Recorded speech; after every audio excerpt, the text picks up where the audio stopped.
नमस्कार, आप देख रहे हैं चौफला हिमाचल न्यूज। हमारे फेसबुक पेज को लाइक करें और अगर आप हमें यूट्यूब पर देख रहे हैं तो कृपया हमारे चैनल को लाइक, शेयर और सब्सक्राइब करना ना भूलें। कोलकाता की डॉक्टर की हत्या और बलात्कार के विरोध में हिमाचल प्रदेश में सीटू का मौन प्रदर्शन। मेडिकल कर्मियों की सुरक्षा के लिए ठोस कानून की मांग। कोलकाता के आरजीकर मेडिकल कॉलेज में ऑन ड्यूटी प्रशिक्षु डॉक्टर की क्रूर हत्या और बलात्कार के खिलाफ तथा डॉक्टरों व मेडिकल कर्मियों की मांगों के समर्थन में सीटू राज्य कमेटी हिमाचल प्रदेश ने आईजीएमसी शिमला परिसर में जबरदस्त मौन प्रदर्शन किया। प्रदर्शन में विजेंद्र मेहरा, जगत राम, बालक राम, रमाकांत मिश्रा, रंजीव कुठियाला, विवेक कश्यप, वीरेंद्र, नोखराम, सीताराम, निशा, सरीना, विद्या, बबलू, भूमि, प्रवीण, धनीराम, सुशीला, बबीता, जगत, लेखराज, उमा, प्रीति, रेणु, पूर्णचंद, कपिल नेगी, पुनीत, सचिन खिंटा, पूजा, अभिलाषा, पंकज, धनेश, पप्पू सहित आईजीएमसी के सैकड़ों मजदूर शामिल रहे। राज्य कमेटी ने दोषियों को कड़ी सजा देने तथा डॉक्टरों व मेडिकल कर्मियों की सुरक्षा के लिए ठोस कानून बनाने की मांग की है। सीटू प्रदेशाध्यक्ष विजेंद्र मेहरा, उपाध्यक्ष जगत राम, बालक राम व रमाकांत मिश्रा ने मांग की है कि कोलकाता की पीड़िता रेजिडेंट डॉक्टर व उनके परिवारजनों को तुरंत न्याय प्रदान किया जाए। कार्यस्थल में महिलाओं की सुरक्षा सुनिश्चित की जाए। डॉक्टरों व सभी मेडिकल कर्मियों की कार्यस्थलों में सुरक्षा सुनिश्चित की जाए। मेडिकल कर्मियों की सुरक्षा के लिए सख्त कानून बनाया जाए। महिला सुरक्षा के संदर्भ में सुप्रीम कोर्ट की विशाखा गाइडलाइंस का सख्ती से पालन किया जाए। कार्यस्थल पर डॉक्टरों व मेडिकल कर्मियों के लिए उचित रेस्ट रूम व चेंजिंग रूम की व्यवस्था की जाए। डॉक्टरों व मेडिकल कर्मियों के रिक्त पद तुरंत भरे जाएं। उनके लिए अधिकतम 8 घंटे का कार्य दिवस ही लागू किया जाए। प्रशिक्षु डॉक्टरों से 36 घंटे तक का कार्य लेना बंद किया जाए व उनके लिए भी केवल 8 घंटे का कार्य दिवस लागू किया जाए। महिला समानता, सुरक्षा व जीने के अधिकार को सुनिश्चित करने हेतु संविधान के अनुच्छेद 14, 15, 19 व 21 का अविलंब पालन किया जाए। उन्होंने हैरानी व्यक्त की है कि जब डॉक्टर व मेडिकल कर्मी ही अस्पतालों में सुरक्षित नहीं हैं, तो फिर आम जनता की सुरक्षा का अंदाजा सहज ही लगाया जा सकता है। एक रेजिडेंट डॉक्टर से लगातार 36 घंटे ड्यूटी करवाना अंतर्राष्ट्रीय मानकों का खुला उल्लंघन है। ये लगभग 100 साल से जारी 8 घंटे के कार्य दिवस के नियम की भी अवहेलना है। 36 घंटे की ड्यूटी के बाद डॉक्टरों के लिए रेस्ट रूम व चेंजिंग रूम की व्यवस्था न होना बेहद दुर्भाग्यपूर्ण व मानवीय मूल्यों के भी खिलाफ है। केंद्र व प्रदेश सरकारों की उदासीनता के कारण आज तक डॉक्टरों, प्रशासनिक अधिकारियों, nursing staff, clerical staff, data entry operator, ward attendant, ECG कर्मी, सफाई सुरक्षा कर्मी, पैरामेडिकल स्टाफ व अन्य सभी तरह के मेडिकल कर्मियों के लिए कोई ठोस कानून नहीं बन पाया है, जिसके चलते आए दिन उन पर जानलेवा हमले व अभद्रता की घटनाएं घटित होती हैं। मेडिकल कर्मी डर के साए में काम के भारी बोझ में कार्य करने के लिए मजबूर हैं। जन स्वास्थ्य से जुड़े राष्ट्रीय मानकों के विपरीत 4 मेडिकल कर्मियों की अपेक्षा एक ही मेडिकल कर्मी कार्यरत है, जिससे न केवल मरीज प्रभावित हो रहे हैं अपितु मेडिकल कर्मियों पर कार्य का भारी बोझ है। कोलकाता प्रकरण में पश्चिम बंगाल सरकार, अस्पताल प्रबंधन व पुलिस की भूमिका संदेह के घेरे में है व वे सभी दोषियों को बचाने की फिराक में हैं। देश में इस घटना के आक्रोश स्वरूप पनपे जन आंदोलन, डॉक्टरों की हड़ताल, माननीय सुप्रीम कोर्ट व कोलकाता उच्च न्यायालय के हस्तक्षेप से ही न्याय की कुछ उम्मीद बंधी है। चौफला हिमाचल न्यूज के लिए तरुण चौफला की रिपोर्ट।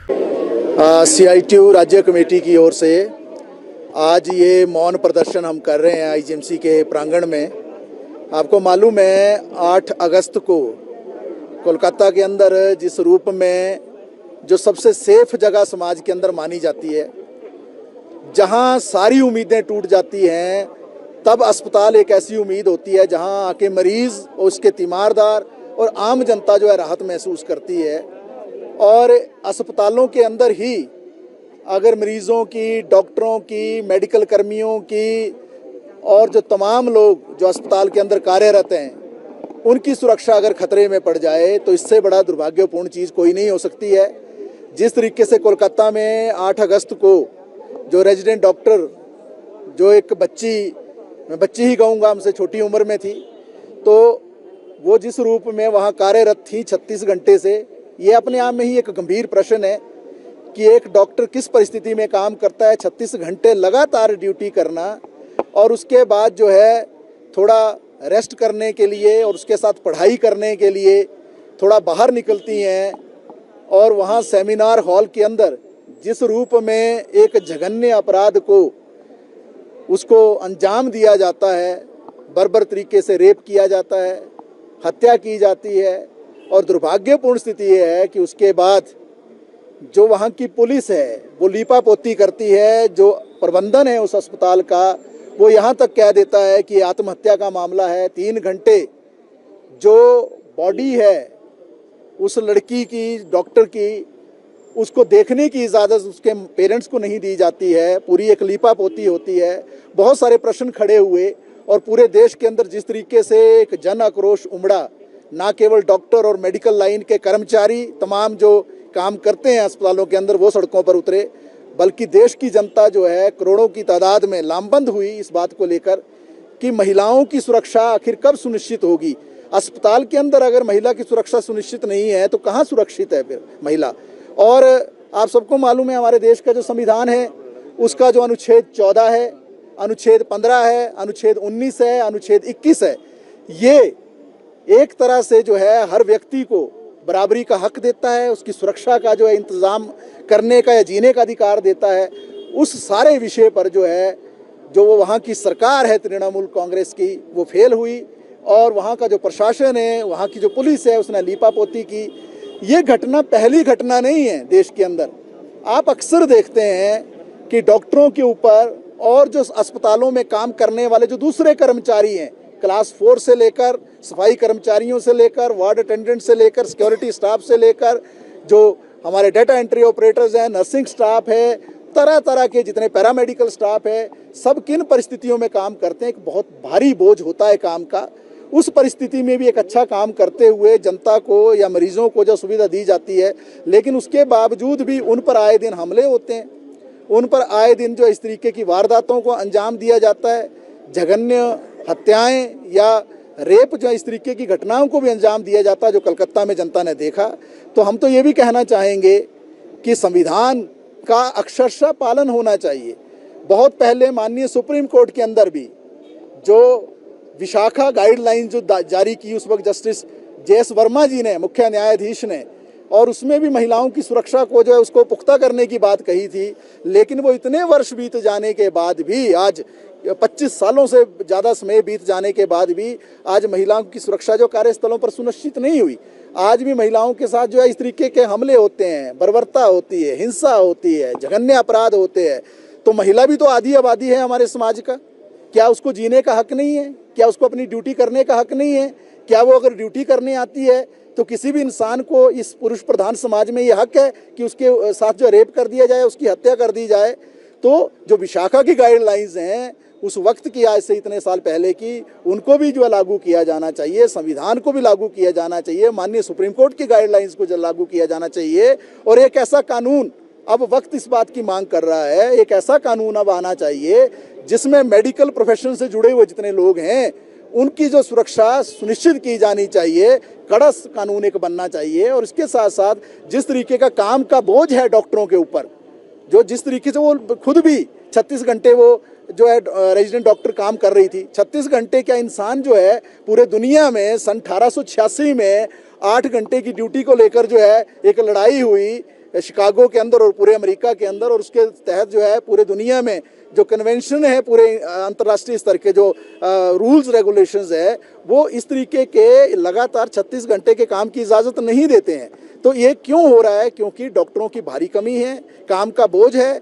इस सारे विषय में भी सरकारों को हस्तक्षेप करने की आवश्यकता है। रिक्त पदों को, डॉक्टर हैं या मेडिकल प्रोफेशन से जुड़े हुए जितने भी लोग हैं अस्पतालों में जो काम करते हैं, कर्मचारी मजदूर, उनके रिक्त पदों को भरने की आवश्यकता है। तो सीटू राज्य कमेटी की ओर से आज हम एकजुटता प्रकट करने आए हैं कि जो कुछ कोलकाता के अंदर हुआ उसका न्याय तो मिलना ही चाहिए, लेकिन उसके साथ साथ इस ऐसी घटनाओं की पुनरावृत्ति ना हो, ये रिपीट ना हो, इसके लिए एक कानून, सख्त कानून अमल में आना चाहिए। और डॉक्टर और जो मेडिकल प्रोफेशन से जुड़े हुए जितने कर्मचारी हैं, मजदूर हैं या डॉक्टर्स हैं, इन सब के लिए जो है रिक्त पदों को तुरंत भरने की जो प्रक्रिया शुरू होनी चाहिए और सरकारों को तुरंत हस्तक्षेप करते हुए जो खास तौर पर जो स्वास्थ्य क्षेत्र में काम करने वाले लोग हैं, जो सबसे ज़्यादा उम्मीद जनता को उन्हीं से रहती है, उनकी सुरक्षा सुनिश्चित की जानी चाहिए। हम आपके लिए लाते हैं ताज़ा तरीन और निष्पक्ष खबरें हिमाचल प्रदेश के हर कोने से। अगर आप भी पत्रकारिता का शौक रखते हैं और अपनी आवाज को दूर तक पहुंचाना चाहते हैं तो जुड़िए हमारे साथ। चौफला हिमाचल न्यूज पर आपकी खबर को मिलेगा विशेष स्थान। हमारी टीम में शामिल होकर आप एक अनुभवी और समर्पित टीम का हिस्सा बन सकते हैं। हमें आपकी खबरों का इंतजार है, तो आज ही जुड़िए चौफला हिमाचल न्यूज के साथ और बनिए हिमाचल की आवाज। जुड़ने के लिए संपर्क करें स्क्रीन पर दिए गए नंबर पर, जो कि है 9318158049। अब तक के लिए बस इतना ही। फिर होगी आपकी मुलाकात ऐसी एक और खबर के साथ। तब तक के लिए नमस्कार और देखते रहिए चौफला हिमाचल न्यूज।